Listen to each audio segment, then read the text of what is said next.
రోజుల్లో 6 గ్యారెంటీలు అమలు చేస్తామని బాండ్ పేపర్ల మీద రాసిచ్చి ప్రజలకిచ్చిన మాట తప్పింది కాంగ్రెస్ పార్టీ. ఒక్క విషయంలో కాదు, డిసెంబర్ 9వ తేదీనే 2 లక్షల రుణమాఫీ చేస్తామని, తొలి సంతకం 6 గ్యారెంటీల మీద చేస్తామని, అసెంబ్లీలో చట్టబద్దత తెస్తామని, 100 రోజుల్లో అమలు చేసి తీరుతామని, చివరికి సోనియా గాంధీ గారి చేత కూడా రాష్ట్ర ప్రజలకు లేఖ రాయించారు. కానీ ఈరోజు మాట తప్పినటువంటి కాంగ్రెస్ ప్రభుత్వం మళ్లీ పార్లమెంట్ ఎన్నికల్లో ప్రజల్ని మోసం చేయడానికి ఇంకేమీ లేక ఈరోజు దేవుణ్ణి కూడా వాడుకుంటున్నటువంటి పరిస్థితి ఉన్నది. అంటే బాండ్ పేపర్ల కాలం చెల్లింది, బాండ్ పేపర్ల మీద ప్రజల్ని మళ్లీ మోసం చేయలేమని చెప్పి చివరికి దేవుణ్ణి వాడుకున్నటువంటి పరిస్థితి. అందుకే ఈరోజు నేను ఒకటే సవాల్ చేస్తా ఉన్నాను, మీరు దేవుడి మీద ప్రమాణం కాదు, నిజంగా మీరు ఆగస్టు 15వ తేదీలోగా 2 లక్షల రుణమాఫీ ప్రజలకిచ్చిన ప్రకారంగా 6 గ్యారంటీలు 13 హామీలను మీరు బాండ్ పేపర్ల మీద రాసిచ్చారు. వాటన్నింటినీ ఆగస్టు 15వ తేదీలోగా మీరు అమలు. రాష్ట్ర ముఖ్యమంత్రి రేవంత్ రెడ్డి గారు దేవుళ్ల మీద ప్రమాణం చేస్తూ ఆయన మరొకసారి రాష్ట్ర ప్రజల్ని, రైతాంగాన్ని మోసం చేయాలనే ప్రయత్నం చేస్తూ ఉన్నారు. ఎందుకంటే ఎన్నికల ముందు డిసెంబర్ 9వ తేదీనే 2 లక్షల రుణమాఫీ చేస్తామని, 6 గ్యారంటీలు అమలు చేస్తామని బాండ్ పేపర్ల మీద రాసిచ్చి ఈరోజు రాష్ట్ర ప్రజల్ని కాంగ్రెస్ పార్టీ మోసం చేసింది.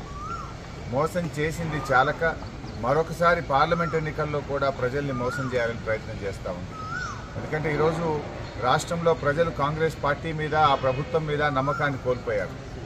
100 రోజుల్లో 6 గ్యారంటీలు అమలు చేస్తామని బాండ్ పేపర్ల మీద రాసిచ్చి ప్రజలకిచ్చిన మాట తప్పింది కాంగ్రెస్ పార్టీ. ఒక్క విషయంలో కాదు, డిసెంబర్ 9వ తేదీనే 2 లక్షల రుణమాఫీ చేస్తామని, తొలి సంతకం 6 గ్యారంటీల మీద చేస్తామని, అసెంబ్లీలో చట్టబద్దత తెస్తామని, 100 రోజుల్లో అమలు చేసి తీరుతామని, చివరికి సోనియా గాంధీ గారి చేత కూడా రాష్ట్ర ప్రజలకు లేఖ రాయించారు. కానీ ఈరోజు మాట తప్పినటువంటి కాంగ్రెస్ ప్రభుత్వం మళ్లీ పార్లమెంట్ ఎన్నికల్లో ప్రజల్ని మోసం చేయడానికి ఇంకేమీ లేక ఈరోజు దేవుణ్ణి కూడా వాడుకుంటున్నటువంటి పరిస్థితి ఉన్నది. అంటే బాండ్ పేపర్ల కాలం చెల్లింది, బాండ్ పేపర్ల మీద ప్రజల్ని మళ్లీ మోసం చేయలేమని చెప్పి చివరికి దేవుణ్ణి వాడుకున్నటువంటి పరిస్థితి.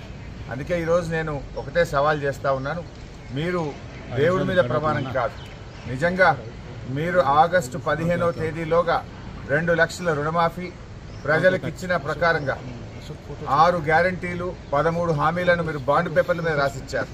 వాటన్నింటినీ ఆగస్టు 15వ తేదీలోగా మీరు అమలు చేసినట్టయితే నేను నా శాసన సభ్యత్వానికి రాజీనామా చేసి తిరిగి ఉప ఎన్నికల్లో పోటీ కూడా చేయను అని చెప్పి ముఖ్యమంత్రి గారికి సవాల్ వేశారు.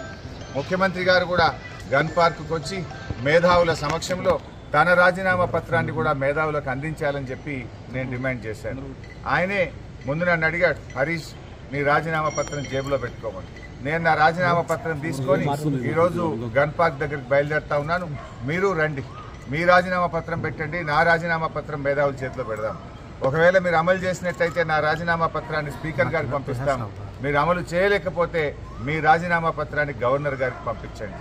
అప్పుడు ప్రజలకు నమ్మకం కలుగుతుంది. లేదంటే నువ్వు మళ్ళొక్కసారి రాష్ట్ర ప్రజల్ని మోసం చేస్తున్నావని, పార్లమెంట్ ఎన్నికల కోసం దేవుడి మీద ప్రమాణాలు చేస్తున్నావని చెప్పి ప్రజలు స్పష్టమవుతుంది. ఎందుకంటే మీకు అలవాటు, గతంలో కూడా కొడంగల్లో ఓడితే రాజకీయ సన్యాసం తీసుకుంటామని మాట తప్పిన చరిత్ర మీకున్నది. అసెంబ్లీ ఎన్నికల్లో ప్రజలకిచ్చిన మాట నిలబెట్టుకోని చరిత్ర మీకున్నది. ఇది మరొకసారి రాష్ట్ర ప్రజలు మోసపోవద్దన్నదే నా ఉద్దేశం. ఎందుకంటే నా పదవి కంటే నిజంగా నువ్వు చేయాలని నేను కోరుకుంటున్నా, అమలు జరగాలనే నేను కోరుకుంటున్నా, ప్రజలకు మేలు జరగాలనే నేను కోరుకుంటున్నా. 5 ఏళ్ల నా ఎమ్మెల్యే పదవి కంటే ఈ రాష్ట్రంలోని కోట్ల మంది ప్రజలకు రుణమాఫీ జరగడం, అక్కా చెల్లెళ్లకు 2,500 రూపాయలు మహాలక్ష్మి కింద అందడం, 42 లక్షల మంది ఆసరా పెన్షన్దారులకు డిసెంబర్లోనే 4,000 రూపాయల పెన్షన్ ఇస్తాను నువ్వు చెప్పావు. ఆ 4,000 రూపాయల పెన్షన్ అందితే అంతకంటే నాకు సంతోషం ఉండదు.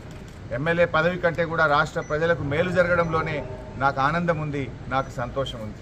ఇలా ప్రతిపక్షంగా మా బాధ్యతనే మిమ్మల్ని అడగడం, కానీ ఇలా మీరేందంటే ప్రతీకార చర్యలకు పాల్పడతా ఉన్నారు, ప్రశ్నిస్తే ప్రతీకార చర్యలకు దిగుతూ ఉన్నారు, అక్రమ కేసులు పెడతా ఉన్నారు, ప్రతిపక్షం అనేది లేకుండా చేయాలని చూస్తూ ఉన్నారు.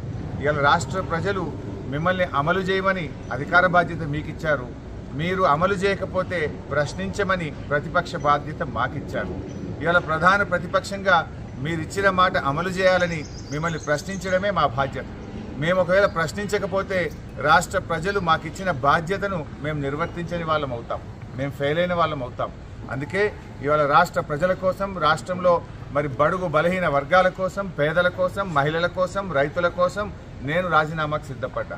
కనీసం ఈ ప్రయత్నం ద్వారానైనా ముఖ్యమంత్రి గారు ఇవన్నీ అమలు చేస్తారని ఆశిస్తున్నా, ప్రజలకు మేలు జరుగుతుందని ఆశిస్తున్నా. మరి నేను ఈరోజు ముఖ్యమంత్రి గారిని కూడా గన్ పార్క్ దగ్గరికి వచ్చి తన నిజాయితీ రుజువు చేసుకోవాలని